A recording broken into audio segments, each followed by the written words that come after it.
Hi friends, welcome back to our channel Sultana kitchen. இன்றைக்கி நம்ம வெங்காய சட்னி எப்படி பண்ணலாம் பார்க்கலாம் வாங்க. நான் கடாய் வச்சுருக்கேன். அதில் காஞ்ச மிளகா, 4 பல் பூண்டு, அப்புறமா கட் பண்ணி வச்சுருக்கிற வெங்காயம் போட்டுட்டு நல்லா தாளித்து விட்டுடணும்.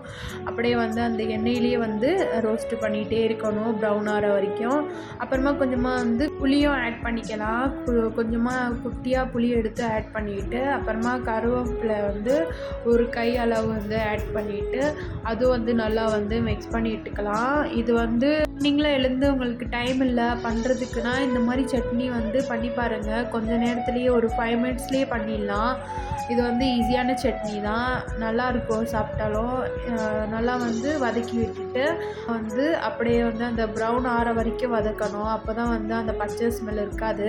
நல்லா வதக்கி விட்டுட்டு இப்போ நம்ம அதை அரைக்க ஆரம்பிச்சிடலாம்.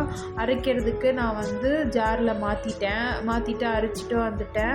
அப்புறமா அதே கடாயில் எண்ணெய் போட்டு கடுகு கருவேப்பிலெல்லாம் போட்டுட்டு நல்லா தாளித்து விட்டுட்டு அதை அரைச்ச விழுதை ஆட் பண்ணிவிட்டு நல்லா மிக்ஸ் பண்ணிட்டுக்கலாம். அது நல்லா கொதித்து எண்ணெய் திரிஞ்சு வரணும். இந்த மாதிரி கட்டியானால் தான் சூப்பராக டேஸ்ட்டாக இருக்கும். சுவையான வெங்காய சட்னி ரெடி. இந்த வீடியோ உங்களுக்கு பிடிச்சிருந்தா லைக் பண்ணுங்கள், சப்ஸ்கிரைப் பண்ணுங்கள். அதோட நெக்ஸ்ட் வீடியோவில் பார்க்கலாம். Bye friends.